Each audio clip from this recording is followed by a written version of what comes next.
There's something about nighttime in a place you don't fully understand that eats away at you. Like something's breathing just behind your neck, watching, waiting. I never should have taken this job. But desperation does strange things to people. Now, the alarms are getting louder, and whatever they were trying to keep inside, I think it's getting out. When I first got the job offer, it sounded too good to be true. Security night shift. Classified research lab. Minimal interaction, maximum pay. The recruiter was vague about the specifics, only that I'd be stationed in a remote facility in the desert. No phone service, no visitors, absolute confidentiality. They made me sign pages and pages of non-disclosure agreements before they even told me the location.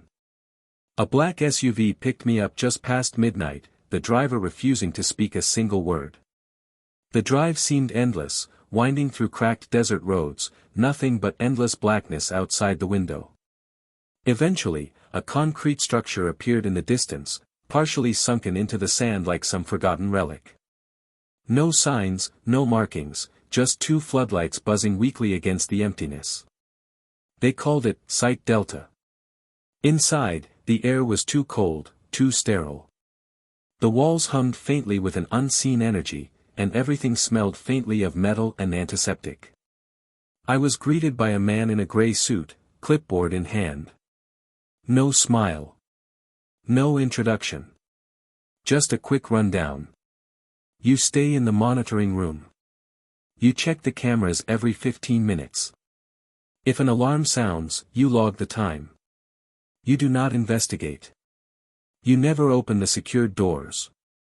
You wait for morning shift to relieve you. His voice was monotone, rehearsed. His eyes barely met mine. When I asked about emergencies, he simply said, "They won't concern you." At the time, I thought it was just a government lab working with experimental tech, maybe bioresearch. Nothing that couldn't be contained behind a few layers of concrete and steel, right? I was wrong. So horribly wrong. The monitoring room was a small square with 6 monitors stacked on the wall, each displaying different sections of the facility, long sterile corridors, sealed research wings, some rooms filled with strange machinery I couldn't begin to understand. And then there was the Red Wing. The door to Red Wing was different. Reinforced. A glowing keypad beside it displayed a simple label, authorized level 7 only. I was level 1. The first few nights were uneventful. The cameras showed nothing but empty hallways, blinking consoles, and the occasional flickering light overhead. Sometimes, I'd hear faint thumps through the walls, distant, irregular. But in a place like this, you tell yourself it's just pipes, machinery, your own imagination playing tricks on you. Until the 4th night. That's when I heard the alarms. At first, just a single sharp beep, barely loud enough to make me jump in my chair. It came from the far end of the facility, near Red Wing. I checked the monitor. Nothing had moved. No flashing lights. No system notifications. Just silence. I logged the incident as instructed and forced myself to ignore the way my palms kept sweating. Maybe it was just a glitch. But the next night, the alarm returned, louder this time. And there was something else. Movement. Brief. Fast. Like a shadow cutting across the corner of camera 4, one of the corridors closest to the secured labs. I rewound the footage 3 times. Each time, I saw the same thing, a blur, too quick to define, too wrong in its motion. Almost like it wasn't walking, but gliding. My heart hammered against my ribs. Every instinct screamed that I should leave, but the money. The money was too good. And maybe it really was a glitch. A camera malfunction. Static distortion. That's what I told myself. Over and over. The 6th night shattered any illusion of safety. At precisely 3:07 a.m., every monitor went dark for 3 full seconds. When the feed returned, the alarms were blaring across all sectors. Red flashing lights bathed the corridors in a sickly hue. On monitor 2, the camera outside Red Wing. The door was open. It shouldn't have been possible. Only level 7 could unlock it, and there were no level 7 personnel scheduled during the night. The inside of Red Wing was dark, deeper and blacker than the rest of the lab, like the shadows refused to let the light in. I leaned closer to the screen, squinting at the image. Something stepped into view. I couldn't process it at first. It was vaguely human-shaped but wrong, grotesquely elongated, the limbs too thin and too long, moving with an unsettling grace. Its head twitched at odd angles, like a puppet whose strings were fraying. And it was looking directly at the camera. No, not the camera. At me. As if it knew. As if it could see through the feed. The breath caught in my throat. My body locked in place. The alarms were deafening now, a constant wail that vibrated through my bones. Instinct screamed at me to run, but the clipboard man's warning rang in my ears. You do not investigate. You stay until morning. I couldn't move. I couldn't breathe. The creature, or whatever it was, began moving toward the camera. Toward me. Down the hallways, around the corners, the other monitors tracking its horrific progression with cold, mechanical precision. One by one, the lights in the hallways flickered out as it passed. Closer. Closer. I slammed my fist against the emergency call button. No response. The SUV driver. The gray-suited man. Everyone who worked here. Gone. I was alone. And the alarms were getting louder. On camera 5, the last camera before the monitoring room, I saw it stop. Its head tilted. Listening. I held my breath, heart thundering so loud I was sure it could hear it. Suddenly, the monitor fizzed with static. The creature was gone. I turned around, slowly, terrified of what I might see. Nothing. Just the hum of the lights overhead and the shriek of the alarms. I looked back at the monitors. All dark. Dead. The facility had gone completely offline. In the choking silence, I realized two things. 1, I was not supposed to survive this. 2, the creature was no longer contained. I had to get out. Now. Grabbing my access card, I rushed to the heavy security door leading out of the monitoring room. Locked. The keypad blinked an angry red. I tried again. And again. No use. The system was dead. I was trapped. As I pounded helplessly on the door, a new sound filled the air, soft, wet footsteps echoing from the hallway beyond. Getting closer. The alarms weren't just warnings anymore. They were funeral bells. The footsteps were slow, almost casual, like whatever was out there knew I had nowhere to go. Every inch of my body screamed for me to run, but where could I run? I was locked in a concrete box buried under miles of sand. And worse, I had no idea how many of those things there were. The emergency protocols flashed in my mind. There was supposed to be a second exit. A service hatch in the Red Wing, according to the blueprints I skimmed during onboarding. But that meant getting past it. Another soft, wet step echoed outside the door. I pressed my ear against the cold steel and strained to listen. Nothing. Maybe it moved on. Maybe it couldn't find me. Or maybe it was waiting for me to open the door. I backed away slowly, the soles of my boots squeaking faintly against the sterile tile floor. I glanced around the monitoring room for anything, that could be used as a weapon. A fire extinguisher bolted to the wall. A thick metal flashlight in one of the drawers. Pathetic. But better than nothing. I grabbed both and steadied my breathing. My heart was still hammering, a painful staccato against my ribs, but I had no choice. I had to move. Summoning every ounce of courage, I swiped my access card against the door panel. Access denied. Damn it. I remembered something then, the manual override. In an emergency, the lab's internal locks could be disengaged with a dual-key system. One key here in the monitoring room. One in the Red Wing access station. Of course. They wanted to make sure that if something went wrong in Red Wing, it stayed there. I cursed under my breath.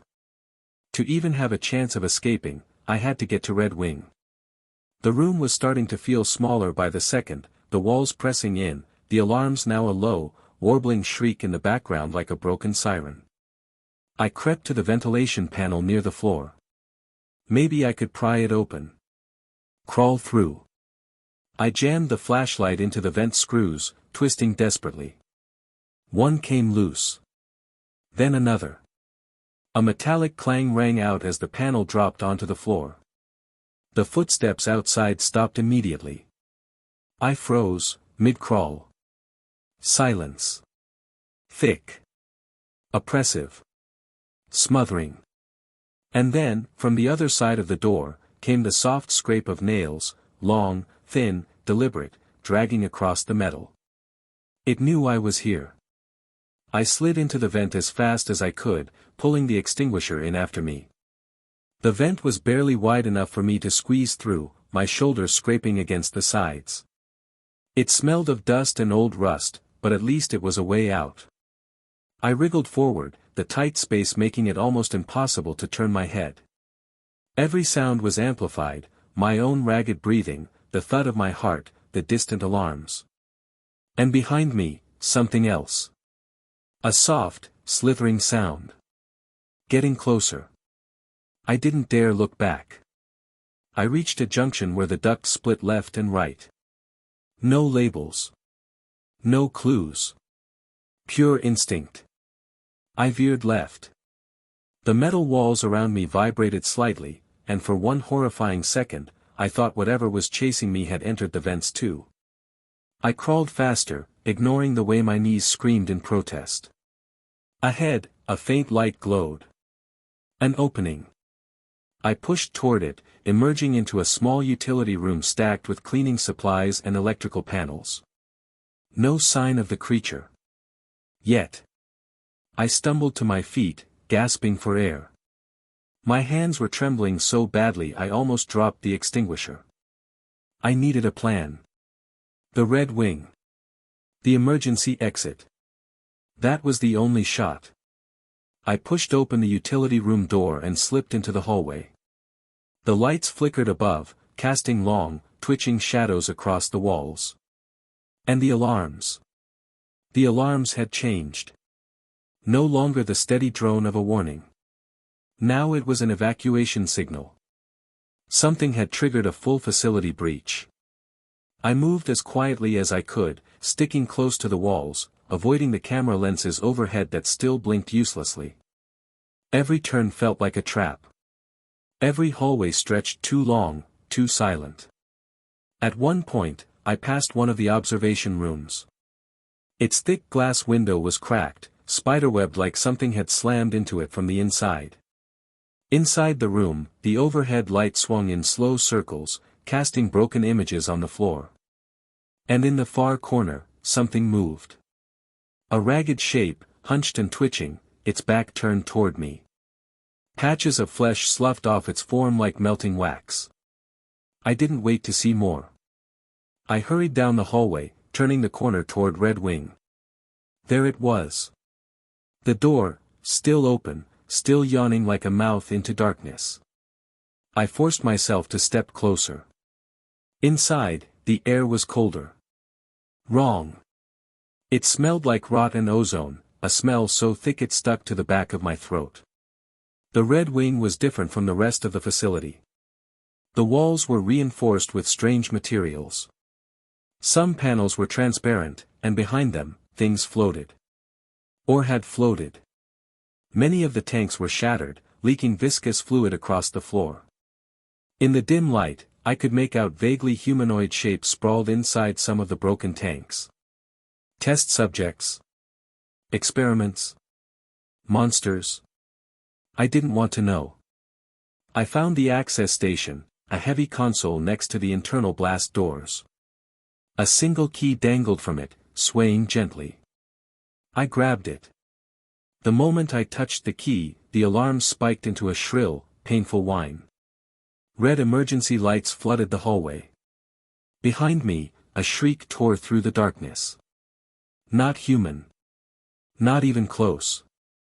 I ran. I sprinted through Red Wing, dodging overturned equipment and shattered glass. The blast doors loomed ahead, sealed, but there was an override port. I jammed both keys into the slots, twisted them simultaneously. For one agonizing second, nothing happened.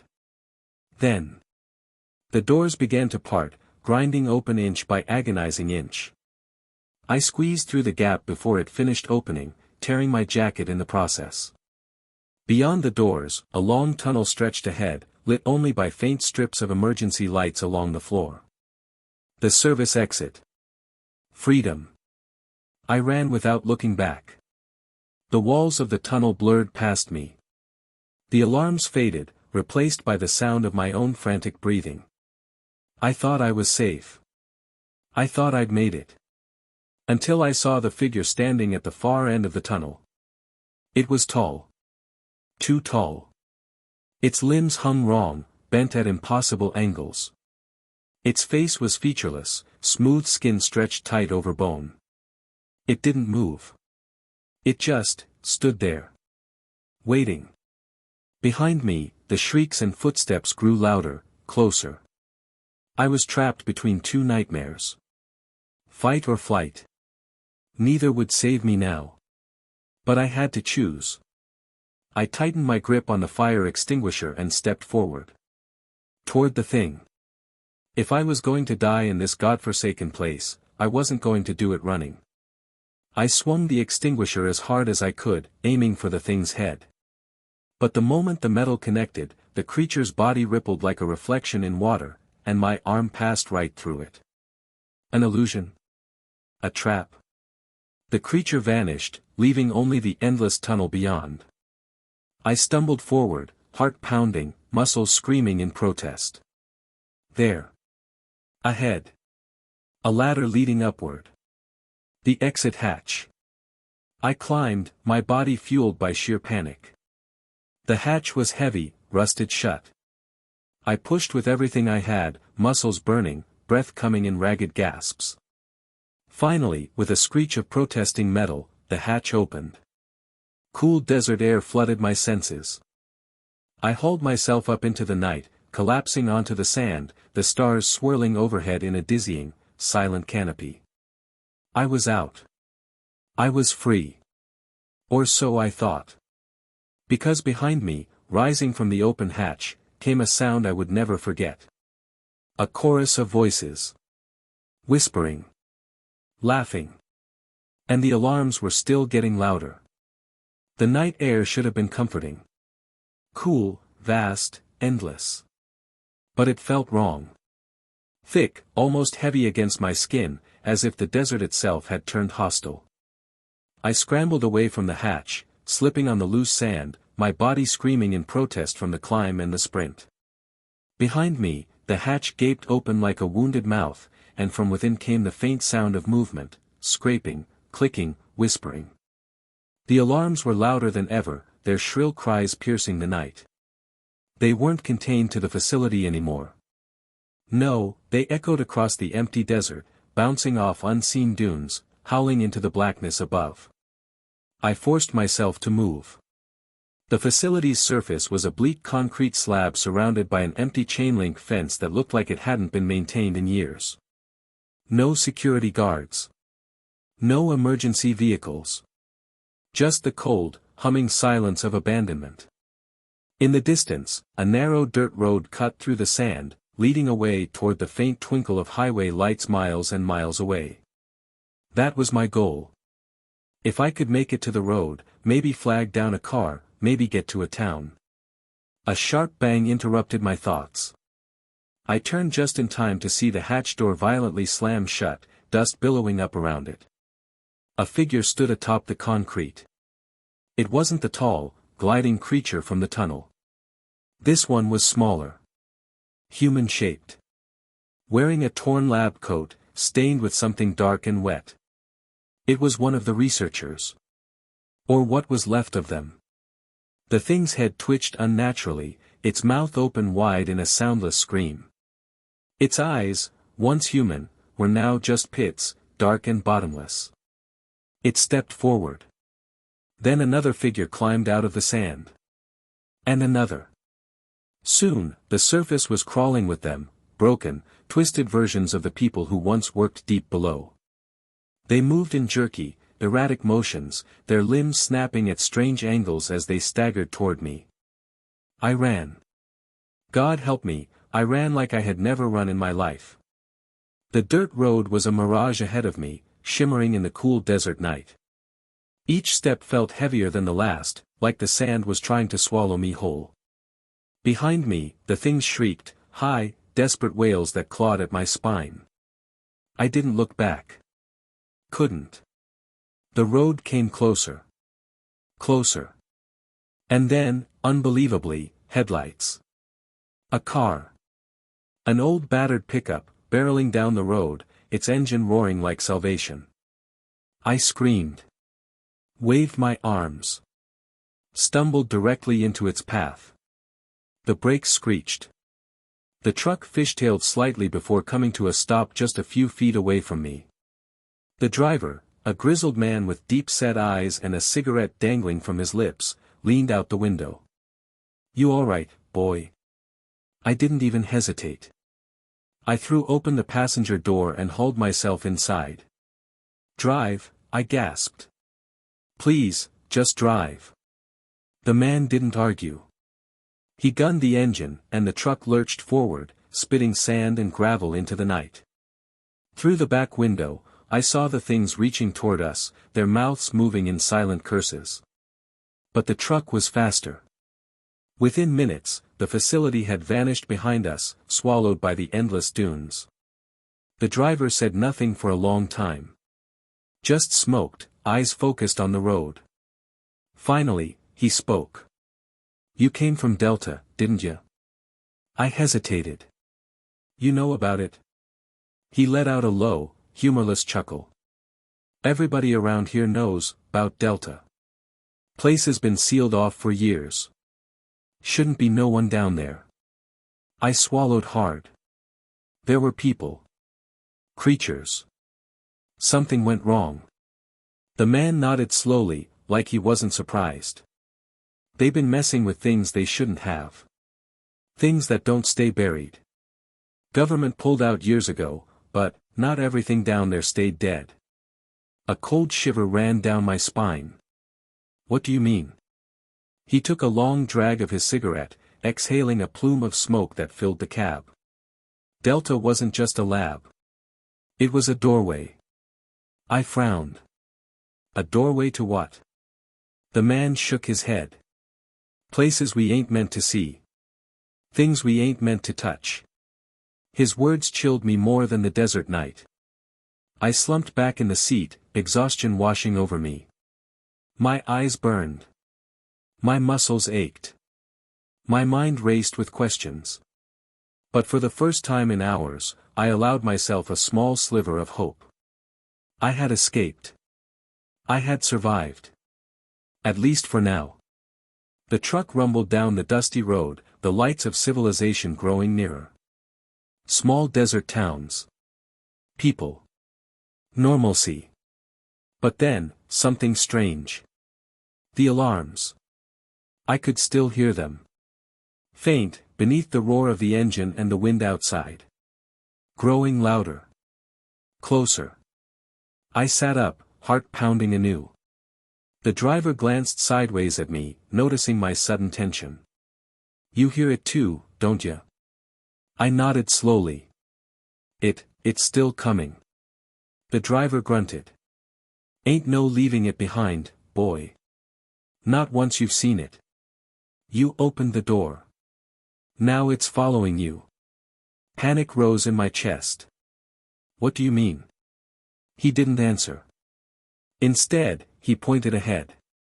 The horizon shimmered, and not from the heat. Shapes moved in the darkness. Tall, thin silhouettes, like twisted trees walking across the sand. The truck's headlights flickered, dimmed. The radio crackled with static. And through the static, a voice whispered my name. I looked at the driver. His face had changed. Gone was the grizzled old man. In his place sat something else entirely, a hollow-eyed thing, skin peeling, mouth stretched in a grotesque smile. "You can't run," it said.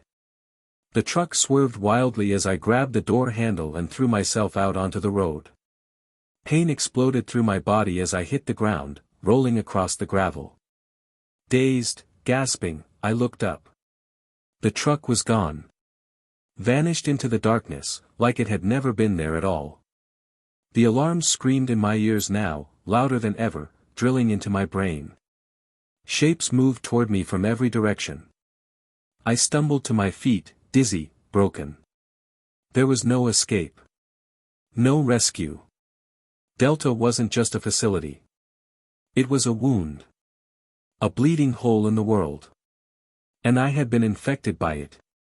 The realization settled into my bones with cold finality. No matter how far I ran. No matter where I hid. I was part of it now. The first figures emerged from the shadows, researchers, guards, twisted mockeries of humanity. They reached out for me with grasping hands, mouths open in silent cries. And standing behind them all, towering over them, was the thing from Red Wing. It smiled. And I finally understood. The alarms weren't warning anyone else. They were for me. They were counting down. Not to escape. But to transformation. I don't remember how I kept moving. One moment, the world was a nightmare of twisted figures and screaming alarms. The next, I was alone, stumbling through the desert under a bruised, colorless sky. The sun was just beginning to rise, or so I thought, but the light it shed was wrong. Too pale. Too thin, like the sky was bleeding out. I didn't know where I was heading. I only knew I had to stay ahead of the things that now lived in the shadows behind my eyes. Every so often, I would catch a glimpse of them. Reflections in puddles that shouldn't exist in the desert. Flashes of figures just behind the next dune. Whispers, carried on a wind that smelled like the sterile halls of the lab. I couldn't shake the feeling that the alarms were embedded in my mind now. Even when there was no sound around me, my ears throbbed with a phantom siren, a low, pulsing beat that matched the rhythm of my heart. I found the road again around mid-morning. Or maybe it found me. It stretched out in both directions, cracked and broken by years of neglect, shimmering in the heat. No signs. No cars. Just endless, empty blacktop. I started walking, dragging my feet, half delirious from thirst and exhaustion. After what felt like hours, I saw a shape on the horizon. A gas station. Small. Run down. Probably abandoned, but at this point, I didn't care. Shelter was shelter. I staggered toward it, heart pounding in anticipation. As I got closer, I realized how wrong it felt. The gas pumps were ancient, rusted husks leaning at odd angles. The windows of the station were grimy and cracked, the interior swallowed in shadow. And the sign above the door, it didn't have a name. Just a single, faded word. Welcome. I hesitated. Something deep inside me screamed not to go in. To turn around. To keep moving. But my body didn't listen. I pushed open the door, the bell overhead giving a weak, broken jingle. The air inside was stale, thick with dust and something fouler underneath. Shelves lined with rotting snacks and sun-bleached magazines tilted precariously. A flickering fluorescent light buzzed somewhere near the back. At the counter, a figure sat slumped forward, motionless. Hello. My voice cracked from dryness. No response. I stepped closer. The figure behind the counter was a man. Or had been, once. Now, he was little more than a dried-out husk, skin stretched tight over bone, mouth frozen in a silent scream. In his lap sat a small, battered radio, still crackling faintly. I leaned closer. Through the static, a familiar sound emerged. The alarms. They were here, too. Following me. I backed away, heart hammering. The bell above the door jingled again. Someone had entered the station behind me. I spun around. A woman stood there. Middle-aged. Gray hair. Wearing a faded blue dress that might have once been cheerful but now looked faded and brittle. Her eyes were wrong, glassy and blank, like a doll's. "You're early," she said, her voice thin and papery. I stared at her, unable to speak. She smiled, a brittle, painful twist of her lips. "Come on, now. We've been waiting." She beckoned toward the back of the station. I shook my head, stepping backward toward the door. "I don't know what you're talking about. I'm just trying to leave." Her smile didn't waver. "You left the door open. It's only polite to come inside." Behind her, shapes began to emerge from the gloom. Others. Dozens of them. Men, women, children, all with the same glassy, lifeless eyes. They moved silently, surrounding me. I bolted. I shoved past the woman, hitting the door at a dead run. Outside, the desert had changed. The sky was darker now, shot through with crimson veins. The sand was black and oily, writhing like something alive. And in the distance, towering over the landscape, was the lab. Delta. Somehow, impossibly, the facility had moved. Or I had. Either way, I was back at the beginning. The alarms howled louder, splitting the air. I clapped my hands over my ears, but it did no good. The sound wasn't coming from outside anymore. It was inside me. A countdown. A summons. A warning. I stumbled forward, drawn toward the towering silhouette. Toward Delta. The ground beneath my feet cracked and bled as I walked, but I couldn't stop. I wasn't in control anymore. Memories flashed through my mind, memories that weren't mine. Experiments. Subjects screaming in their glass cages. Needles pushing into skin. Voices whispering from behind steel walls. "Open the door. Let them in." I fell to my knees. Tears streamed down my face, though I didn't remember starting to cry. Above me, the sky rippled and tore, revealing something vast and terrible behind it. Eyes. Endless, watching eyes. They saw me. They knew me. They had been waiting for me. I pressed my forehead into the sand, sobbing. "I'm sorry," I whispered. It wasn't enough. The ground opened up beneath me. I fell into darkness. When I woke, I was back in the lab. Delta. But it was different. Silent. Still. Frozen in a moment of perfect, sterile horror. The halls were intact. The glass tanks were whole.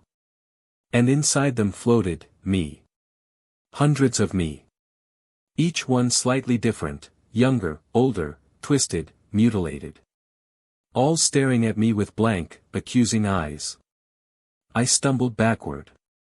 My mind cracked at the edges. How could this be happening? Had I ever really left? Was there ever a desert, a truck, a gas station? Or had it all been part of Delta's experiments? A maze. A test. I backed into a console, triggering a screen to flicker to life. Lines of data scrolled past, too fast to read. And then, a final message appeared in blood-red text. Subject 00198774B, escape simulation failed. Resetting parameters. Initiating reboot. I screamed. The world dissolved around me. And I found myself standing once again at the hatch. The alarms beginning to wail. The door creaking open. The footsteps approaching. A perfect, endless loop. I understood now. Delta wasn't a facility anymore. It was a trap. A living nightmare. And I was its prisoner. Forever. The hatch groaned open again, the same shriek of protesting steel that I had heard countless times before. The alarms blared, drilling into my brain, synchronizing with the frantic beating of my heart. Footsteps echoed down the concrete tunnel. Same as always. I stumbled back, heart hammering, mind screaming that I knew what came next, the tall, gliding thing, the chase, the inevitable capture and reset. But something was different this time. The footsteps, they weren't rushed, weren't frantic. They were measured. Deliberate. And then I saw him. A man. Tall, broad-shouldered, wearing an old, stained lead apron like the kind used in radiation labs. His boots clanged against the metal floor, and his hands were tucked casually into his pockets. His face was obscured by an ancient, cracked gas mask, its lenses fogged and smeared with something dark. He stopped about 20 feet away from me, tilting his head slightly, regarding me like a specimen under glass. "You're not supposed to be here," he said, his voice distorted and hollow through the filter. I pressed my back against the cold wall, fear twisting my stomach. I didn't mean to, I managed. I was just, trying to leave. The man let out a low chuckle that buzzed against my eardrums. "Nobody leaves Delta," he said simply. "Not really." The alarms shrieked louder, the red lights overhead stuttering and flashing like a warning. The man didn't flinch. He slowly pulled something from his pocket, a small, battered device that looked like a remote control, wrapped in black electrical tape. He held it up so I could see. "You want out?" he asked. I nodded desperately. He tilted his head again. "There's a price." I swallowed, my mouth dry as bone. "What price?" He pointed at the hatch, at the darkness beyond. "You have to go deeper. You have to find the core." The core. Even the word felt wrong in my mind, heavy and sticky like tar. I remembered scraps of conversations from my nights on shift, whispers among the researchers when they thought no one was listening. The core was the heart of Delta. The thing they had built the facility around. The thing that had called to them from beneath the earth. And now it was calling me. The man tossed the remote at my feet. It skittered across the floor, coming to rest inches from my boot. I stared at it. "What is it?" I asked. "A key," he said simply. "To a different door." Before I could ask another question, he turned and walked back into the darkness, his lead apron dragging across the floor with a low, grating scrape. Within seconds, he vanished, swallowed by the gloom. I stood there, heart pounding. Was this another trick? Another layer of the simulation? Or was it real? I knelt and picked up the device. It was heavy. Real. Solid in a way nothing else here felt. When I pressed one of the buttons, the alarms around me stuttered, glitched, almost, like a video skipping frames. The red lights flickered. The world seemed to vibrate. I pressed it again, and a low rumble shook the walls. Far ahead, beyond the hatch, I saw a second door appear. It hadn't been there before. Huge, reinforced, made of black steel. It pulsed with a sickly green light. I knew, without being told, that was where the core lay. And if I wanted any chance of escaping this endless cycle, I would have to go through it. I moved toward the hatch, gripping the device tightly. The tunnel stretched out before me, impossibly long, the walls warping and shifting at the edges of my vision. Reality was thinner here. The fabric of the world stretched to its limits. Every step felt like wading through wet concrete, the air thick and heavy. As I approached the black door, the alarms grew softer, not because they were ending, but because they were being drowned out by something deeper. A low, throbbing hum. Alive. The door loomed above me, featureless except for a single, dark keypad. I pressed the remote against it. There was a sharp click. And the door slid open with a hiss of escaping air. The corridor beyond was unlike anything I had ever seen. The walls weren't made of concrete anymore. They were organic, pulsating gently, like the inside of some enormous creature. Veins of glowing green liquid coursed through the flesh-like walls, casting eerie, shifting shadows. I stepped inside. The door sealed shut behind me. There was no turning back now. The hallway narrowed as I moved forward, forcing me to squeeze through tight, claustrophobic spaces. The air grew hotter. Thicker. Filled with the stench of rot and something metallic, like blood and burned wire. At last, I emerged into a massive chamber. And there it was. The core. It hung suspended in the center of the room, a seething mass of black tendrils wrapped around a pulsing sphere of green light. It was beautiful. It was horrific. I couldn't look away. As I stared, the tendrils shifted, parting to reveal shapes embedded within the sphere. Faces. Hundreds of them. Twisted in agony, frozen mid-scream. I recognized some of them. My co-workers. The researchers. Even the truck driver from the desert road. They were all here. Trapped. Consumed. The realization hit me like a hammer. Delta hadn't just opened a door to somewhere else. It had created a hive. A sentient, ravenous thing that devoured everything it touched, thoughts, memories, souls, weaving them into its endless, living mass. And now it wanted me. The core pulsed, sending out a wave of invisible force that knocked me to my knees. My mind flooded with images, distorted memories of lives I had never lived, places I had never seen. I felt my identity slipping away, unraveling like a loose thread. Somewhere, deep inside, I heard the man in the lead apron speaking. Use the key. Use it now. With trembling hands, I raised the remote. There was a single button left, one I hadn't pressed yet. Red. Blinking. I slammed my thumb down on it. The device screamed in my hand, a high-pitched whine that pierced the core's humming song. The green light flared, blinding. The tendrils writhed in agony, pulling away from the sphere.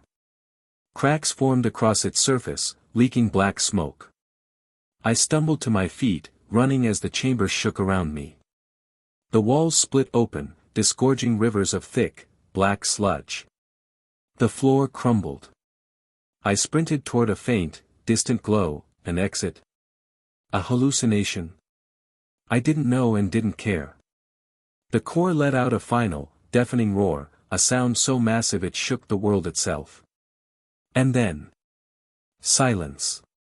Pure, perfect silence. I burst through the crumbling doorway, blinded by light. Falling. Falling. When I opened my eyes, I was lying on asphalt. The night sky stretched out above me, stars glittering in the cool darkness. The air smelled clean. No alarms. No twisted figures. No Delta. I sat up, heart pounding.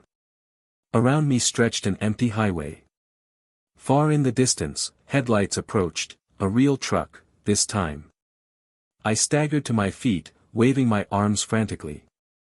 The truck slowed, pulling up beside me. A woman leaned out of the window, concern etched across her face. "You okay, kid?" she asked. "You look like hell." I laughed. A raw, broken sound, but a laugh all the same. "I've had a rough night," I said. She smiled gently.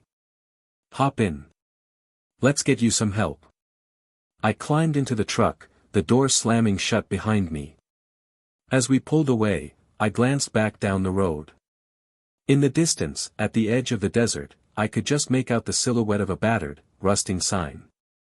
In the distance, at the edge of the desert, I could just make out the silhouette of a battered, rusting sign. It read. Delta Research Facility, closed. Do not enter. I turned away, vowing never to look back. But deep inside, I knew. The door was still open. And some things can never be shut again. At first, I thought I was free.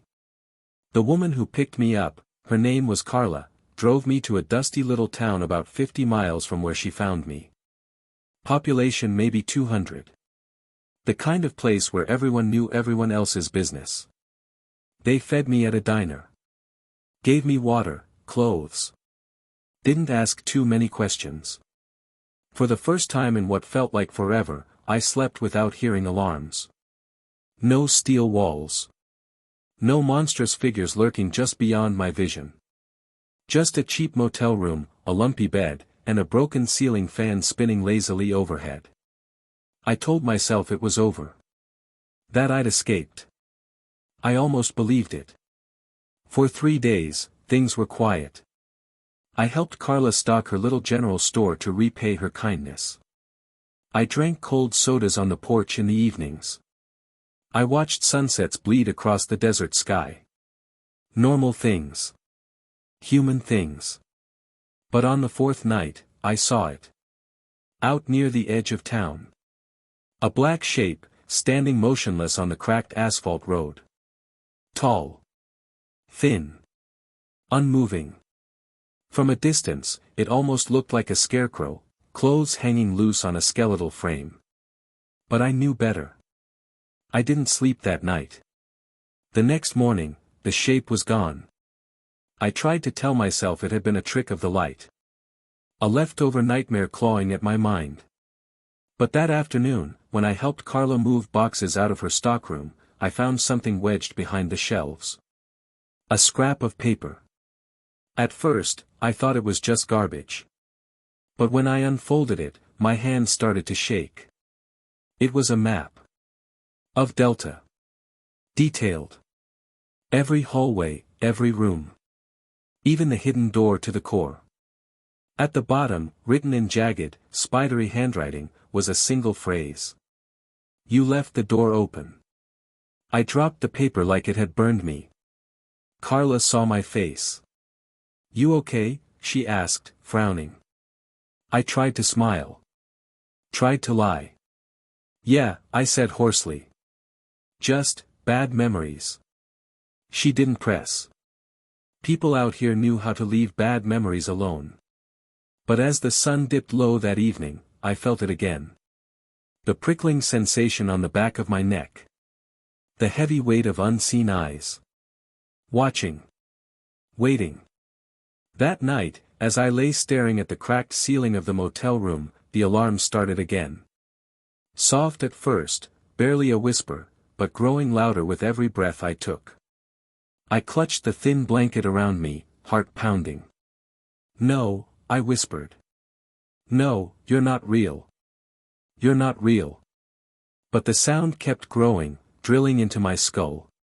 The air turned cold. Frost bloomed across the windows, creeping in delicate spiderweb patterns. And then I saw them. Faces. Pressing against the glass from the outside. Eyes wide and hollow. Mouths silently screaming. My body refused to move. Paralyzed by fear. The doorknob rattled. Slow. Deliberate. I screwed my eyes shut, willing it all to vanish. When I opened them, the faces were gone. The room was silent again. But etched into the inside of the windowpane, in delicate frost patterns, were 3 words. Still watching you. I didn't sleep after that.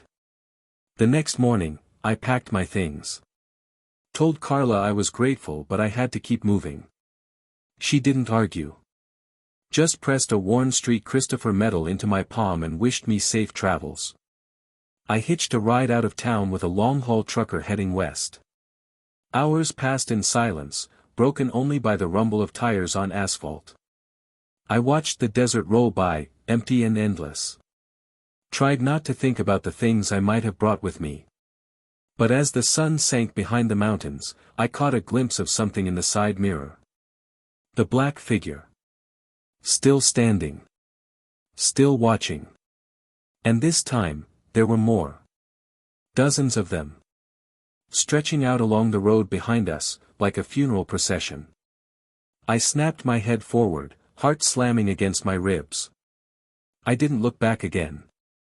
The trucker dropped me off in a bigger town, a place with real stoplights and a bus station. I bought a ticket east, to anywhere that put more miles between me and the desert. I thought maybe if I got far enough away, the things from Delta would fade. Like smoke after a fire. But they didn't. If anything, the further I ran, the stronger they became. On the bus, every window showed reflections that didn't match reality. Sometimes I saw myself, but twisted, different. Older, or younger, or wrong. Other times, the windows showed endless corridors stretching out into blackness. I started seeing them even when I closed my eyes. Worse still, I wasn't the only one affected. The people around me changed. Small at first, an odd tick, a blank stare. But then more. The woman sitting across the aisle from me began to hum the same tune the alarms made. The old man near the front started scratching at his arms until they bled, muttering about open doors and hungry mouths. By the time the bus pulled into the next station, half the passengers looked like sleepwalkers. I bolted, stumbling into the busy terminal. Lights. Noise. Life. I clung to it desperately. But deep down, I knew. The infection had spread. Delta wasn't just a place anymore. It was a virus. A thought. A dream. And I had been its carrier. I checked into another motel, this one on the outskirts of a city. Big enough to get lost in. I thought maybe if I isolated myself, I could stop it. Contain it. That night, I sat on the floor with the battered remote the man in the lead apron had given me, the so-called key. I turned it over and over in my hands. No new buttons. No hidden instructions. Just the same cracked casing and burned-out screen. I was about to throw it away when it buzzed.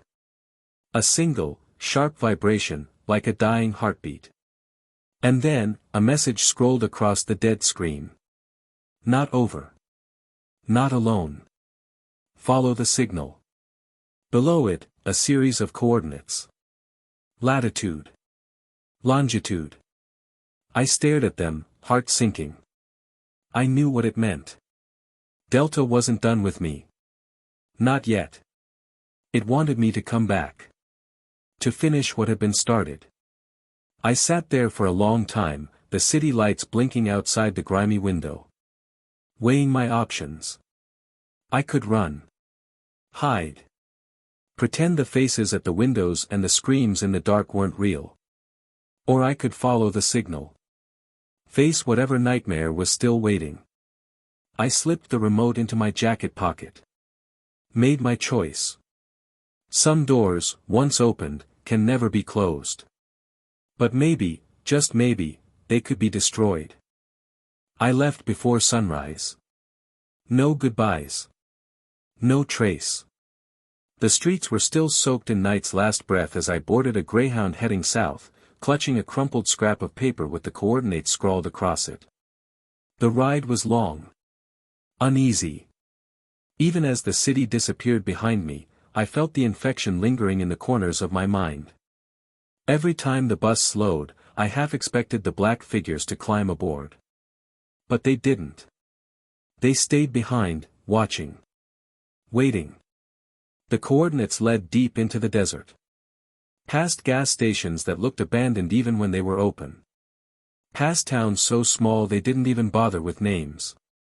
Eventually, I had to get off. Middle of nowhere. Nothing but scrub brush, cracked earth, and a sky so wide it felt like it could crush you if you looked at it too long. I started walking. The air buzzed. The horizon shimmered with heat. Somewhere ahead, according to the coordinates, was whatever the remote wanted me to find. And whatever Delta had left unfinished. Hours passed. Maybe longer. Time didn't move right out there. It stretched thin, like the skin on a drum, vibrating under an invisible hand. Finally, Just as the sun began to bleed into the mountains, I saw it. A building. Half buried in the sand. Concrete walls cracked and crumbling. Metal doors rusted to the color of dried blood. No signs. No markers. But I knew. This was it. The second delta. The front doors had been welded shut. Chains crisscrossed the handles, anchored to the walls with heavy bolts. Somebody hadn't just tried to lock it up, they'd tried to bury it. I circled the perimeter, looking for another way in. On the east side, I found a collapsed ventilation shaft. A black hole yawning at the base of the wall, half choked with sand. I hesitated. The air pouring out of the hole was cold. Too cold for the desert. Smelled like metal and rot. Everything in me screamed to run. But I dropped to my knees and crawled inside. The shaft twisted downward, steeper than it should have been.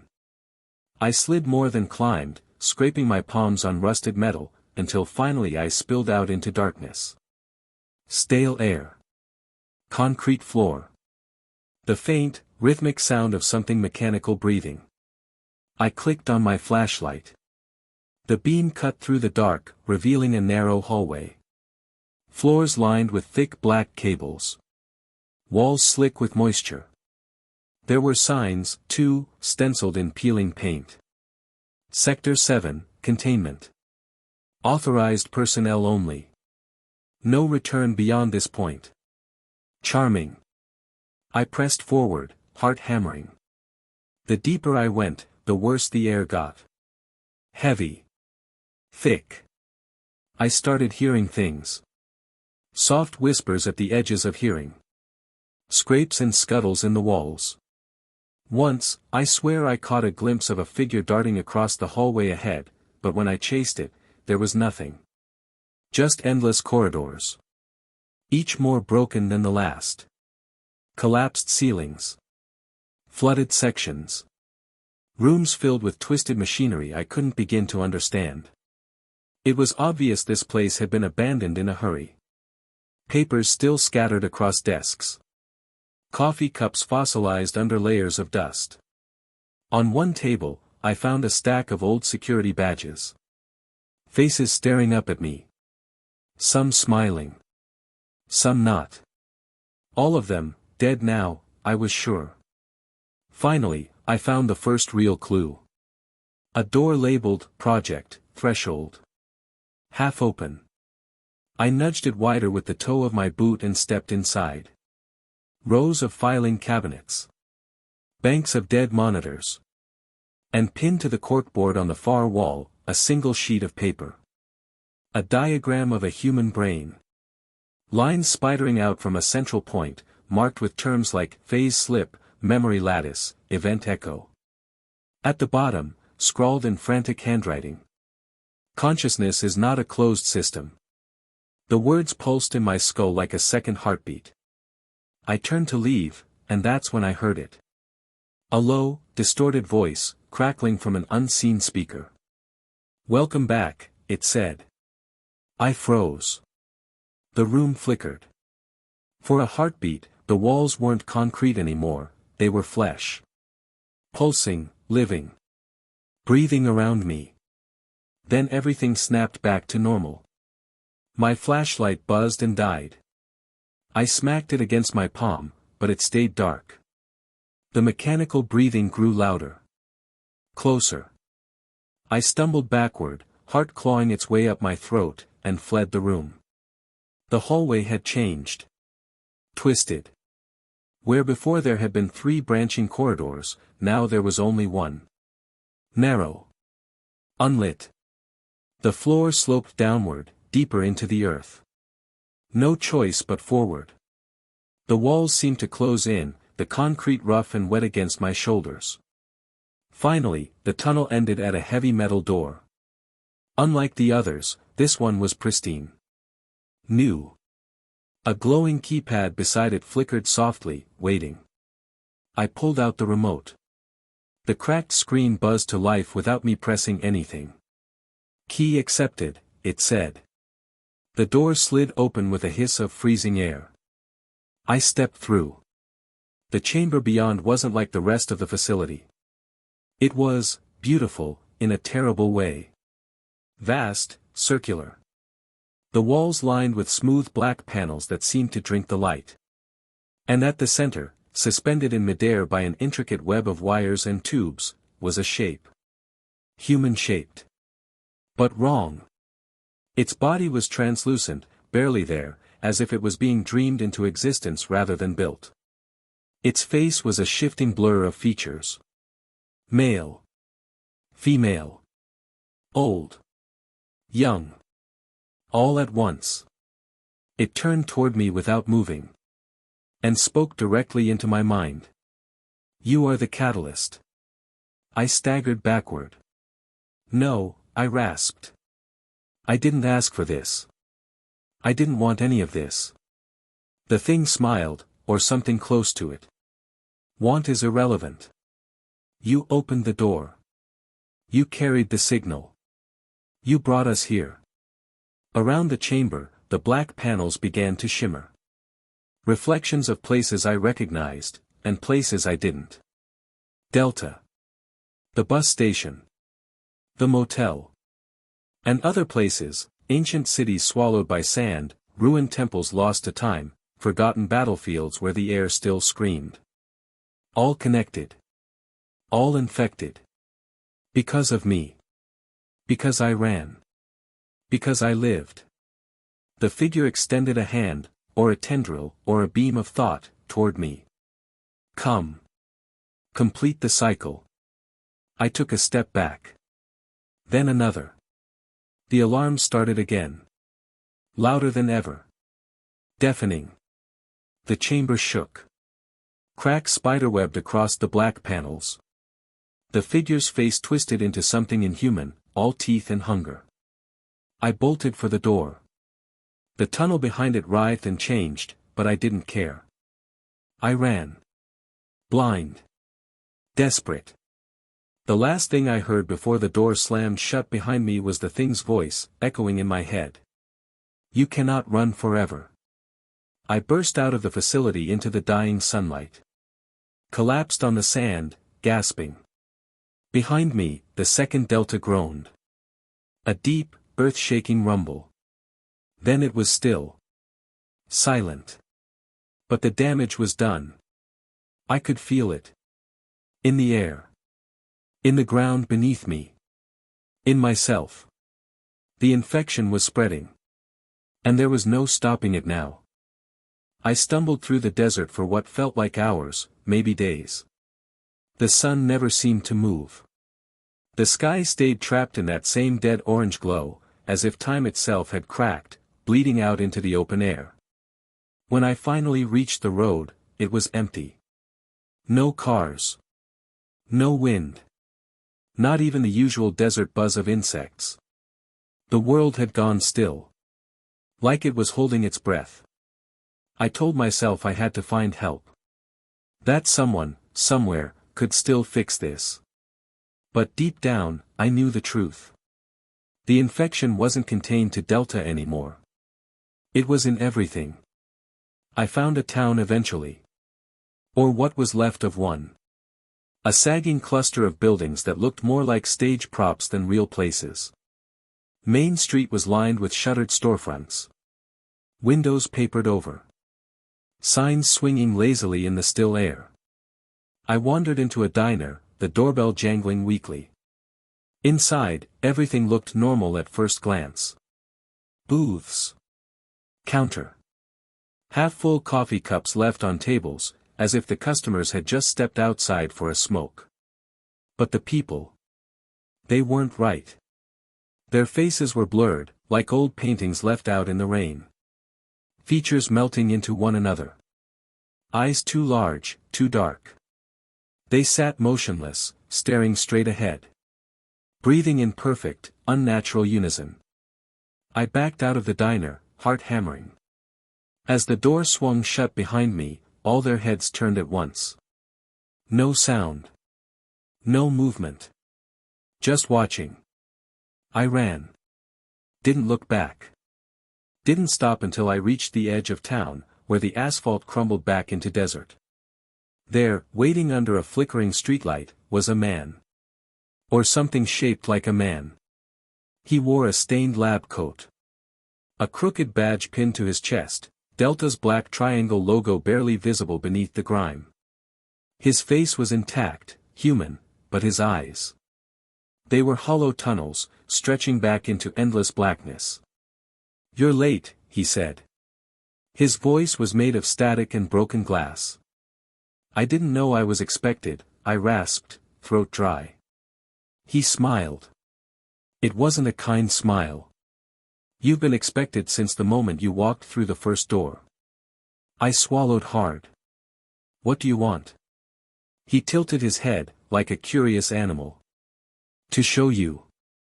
Without another word, he turned and began walking. I hesitated only a moment before following. He led me to the edge of town, where a massive fissure split the earth wide open. It wasn't natural. The edges were too smooth, too precise. Like the world had been unzipped. Below, there was only darkness. Shifting. Breathing. I stared down into it, stomach churning. "What is this?" I whispered. The man turned to me, his hollow eyes reflecting the abyss. "A new beginning," he said. "For you. For all of us." He reached into his pocket and pulled out another remote, almost identical to the one I carried. Only this one wasn't broken. Its screen glowed a sickly green, pulsing in time with the distant alarms. "You have a choice," he said, holding it out. "Stay here. Let it consume you. Or dive into the core and finish what you started." I shook my head. "I didn't start anything." He chuckled. A dry, papery sound. "You opened the door. You are the door." Before I could respond, he pressed the remote into my hand. And then he stepped backward, right off the edge. Falling. Laughing. Swallowed whole by the darkness. I stood there for a long time. The desert stretched out behind me, barren and silent. The abyss yawned before me, hungry and endless.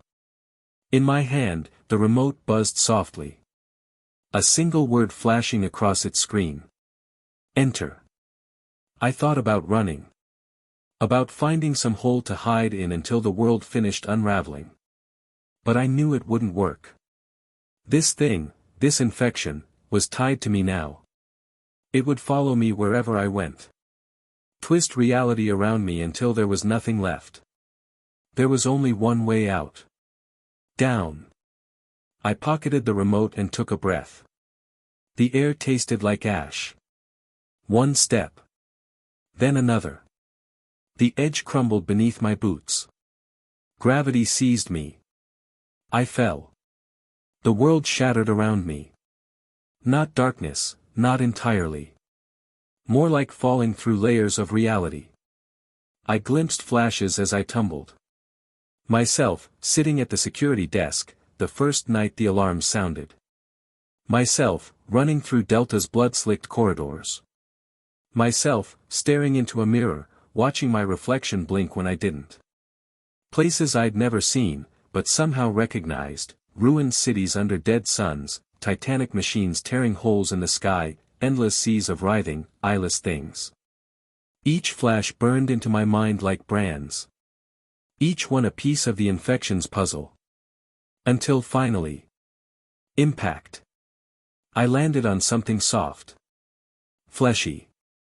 It pulsed beneath me, alive. The air here was thick and warm, buzzing with whispered voices. I stood, wiping blood from my mouth, and looked around. I was inside something. A colossal organic space, its walls lined with veins pulsing sickly green light. In the distance, I saw it. The core. A vast sphere, suspended in a web of fibers. Inside it, something moved. Something vast. Something aware. The alarms blared louder now, but twisted, almost musical. Almost, welcoming. I felt it pull at me, drawing me closer. Not with force. With inevitability. As I approached the core, the ground trembled. Shapes rose from the fleshy floor. Figures. People. Each one a broken reflection of someone I'd seen along the way. Carla, her eyes hollowed out. The bus passengers, mouths stitched shut. Even myself, dozens of me, twisted and mutated. They formed a corridor leading to the core, swaying in time with the alarms. A perverse welcoming party. I tightened my grip on the remote. It buzzed harder. Words scrolled across its screen. Final phase initiate. Y/N. My thumb hovered over the button. Somewhere deep inside me, a voice whispered. You can still turn back. You can still fight. But another voice, louder, hungrier, answered. No turning back. Not anymore. I looked up at the core. The thing inside pressed against its membrane, straining to be free. It didn't hate me. It didn't even recognize me as separate. I was part of it now. A carrier. A seed. It had used me to spread, to wake up. I thought of the people I'd infected. The town's already breaking apart. The fractures running deeper every minute. And I realized something terrible. Even if I destroyed this place, the infection had already won. Reality was rotting from the inside out. There was no fixing it. Only choosing how it ended. I squeezed the remote tighter. The screen flashed urgently. Final phase initiate. Y/N. Outside, the walls began to rupture. The ground buckled. The core throbbed violently, cracks spiderwebbing across its surface. I didn't have much time. One final choice.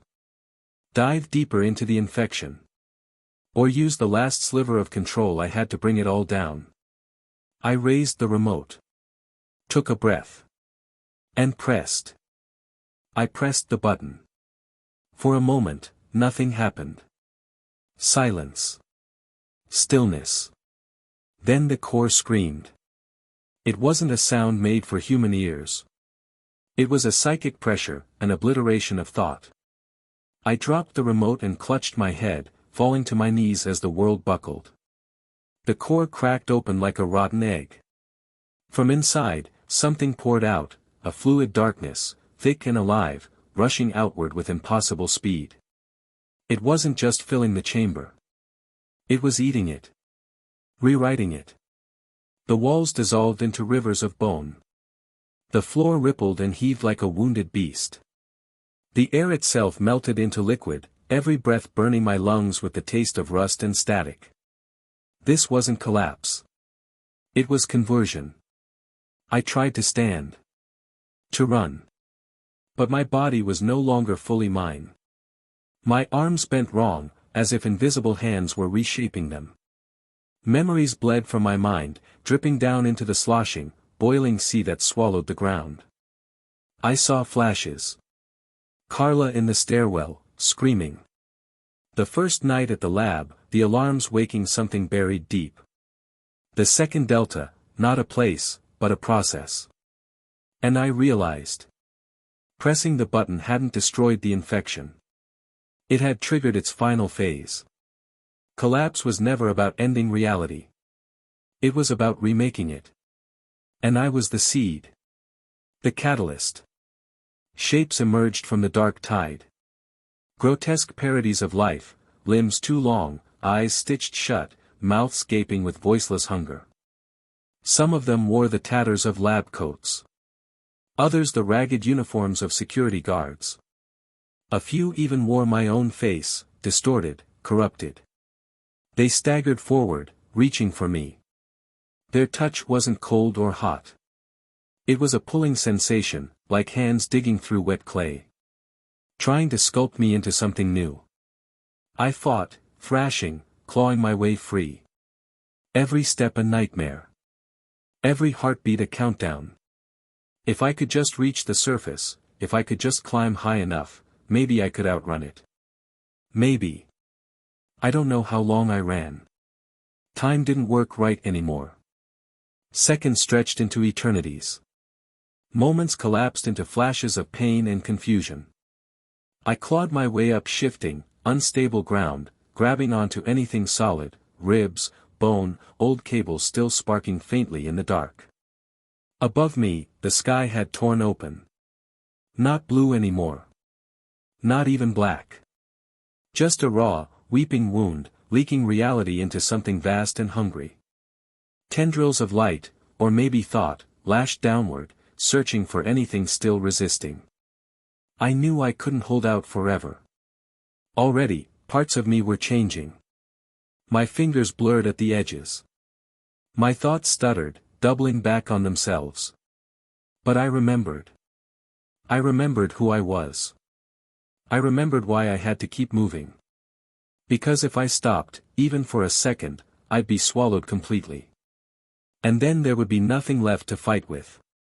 At the edge of everything, I found a door. A real door. Wooden. Old. Out of place, standing upright in the middle of the roiling chaos. It looked like it had been ripped straight out of some suburban house and planted here like a sick joke. On the door was a sign. Exit. No handle. No lock. Just the door. And as I stared at it, I understood. This was it. The last choice. Pass through, and leave everything behind. My memories. My body. Maybe even my mind. Or stay, and be digested by the new world being born around me. Neither option promised survival. Only transformation.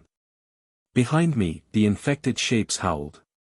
A tidal wave of them, surging forward. I could feel their hunger. Their need to pull me down with them. I pressed my palms flat against the door. It was warm. Throbbing slightly under my touch, as if it were alive. I pushed. The wood flexed, then gave way. The door swung inward into blinding white light. Without looking back, I stepped through. For a moment, I floated. Weightless. Formless. Memories slipped through my fingers like water. My name. My past. The people I'd lost. All fading. All dissolving. But something inside me, something small and stubborn, clung to a single thought. I will remember. I will not let them take everything. That thread anchored me as the light folded around me, pulling me into a new shape. When I opened my eyes, I was standing in the security room. Delta's security room.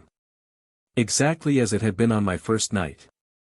The monitors flickering with silent images of empty hallways. The fluorescent lights buzzing overhead. The clock on the wall ticking steadily. 3:33 a.m. Had it all been a dream? A hallucination? I looked down. The remote was still in my hand. Its screen cracked. Its surface slick with something darker than blood. The alarms were silent.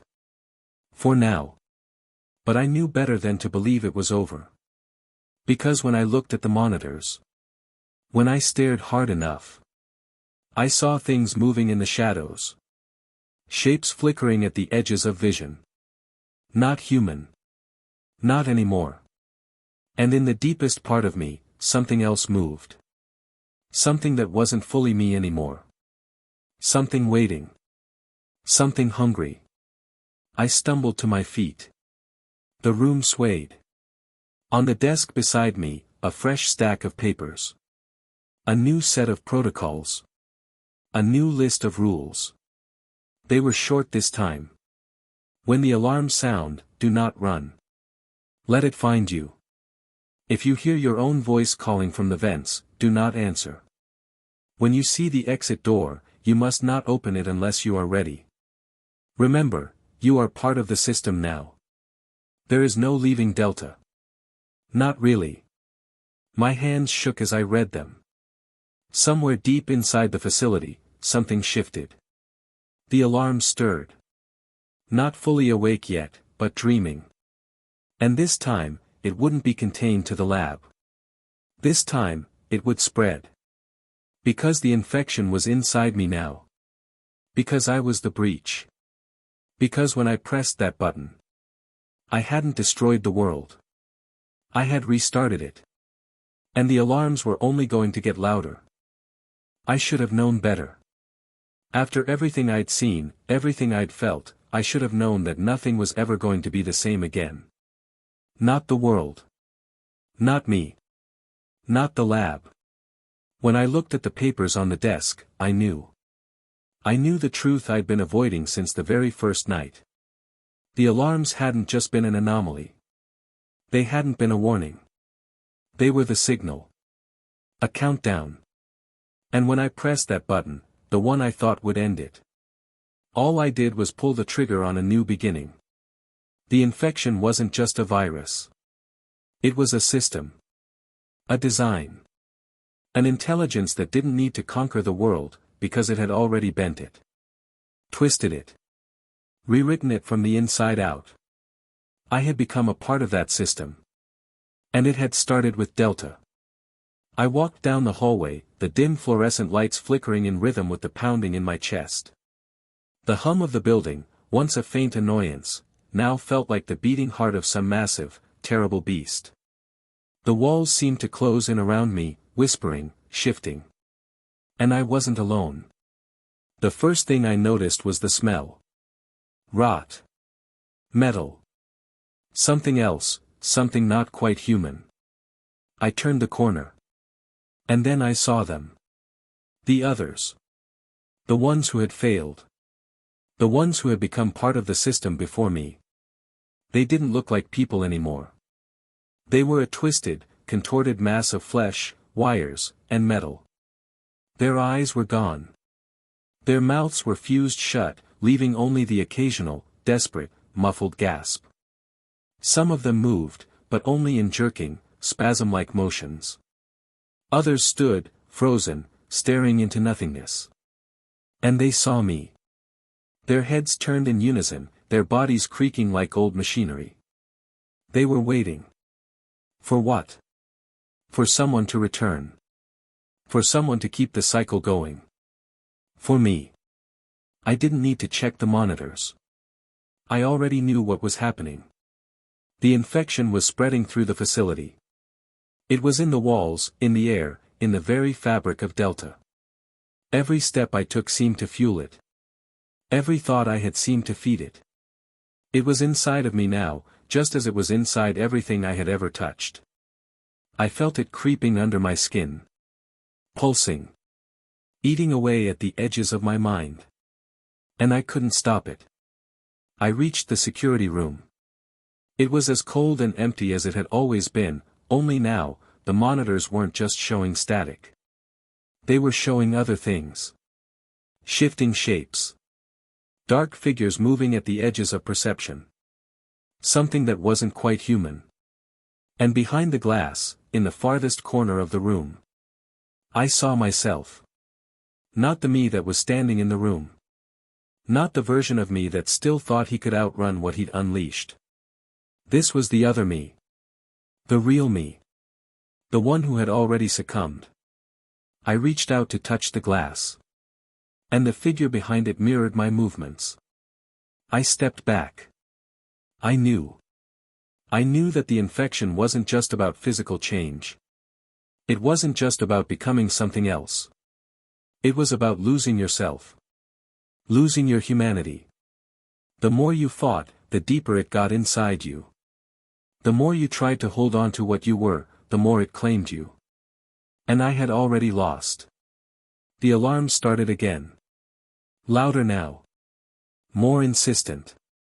Not a warning. A call. A summons.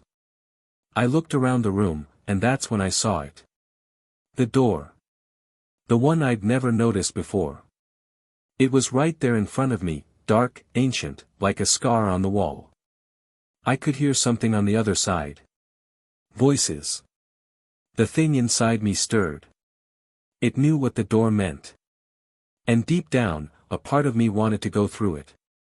Because that door wasn't just a passage. It was a choice. The final choice. But I couldn't escape. Not anymore. I picked up the broken remote from the desk. The last relic of the old world. I watched as the words flickered on its cracked screen. Exit door, unlocked. I moved toward the door. Every step heavier. Every breath more labored. The others in the hallways were watching me. Waiting. They knew what I had to do. I placed my hand on the cold metal of the door. The world outside was silent. The air was thick with dread. But I opened it anyway. The door creaked as it swung open, revealing a hallway I'd never seen before. It stretched out in both directions, longer than any hallway in Delta. The walls were covered in strange symbols, etchings of a language I couldn't understand.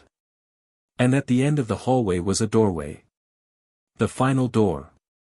The one that would end this. Or begin it. I didn't know if I was ready. But I couldn't stop myself now. As I walked toward the door, I heard something behind me. A whisper. A voice. Mine. But wrong. It's not too late. You can still join us. I shook my head, trying to block it out. But the voice wouldn't go away. Don't fight it. I reached the door. The last door. I felt a chill crawl over my skin as I grasped the handle. I hesitated. Just for a moment. And then, with a final breath, I pushed it open. The world outside was nothing. A vast, empty void. No stars. No sun. Just a never-ending darkness stretching out in all directions. I stepped through the door. And the alarms stopped. I don't know what happened after that. I don't know if there's anything left. But I do know this. Delta wasn't just a lab anymore. It was a place. A reality. A living, breathing thing. And I was part of it now. The end.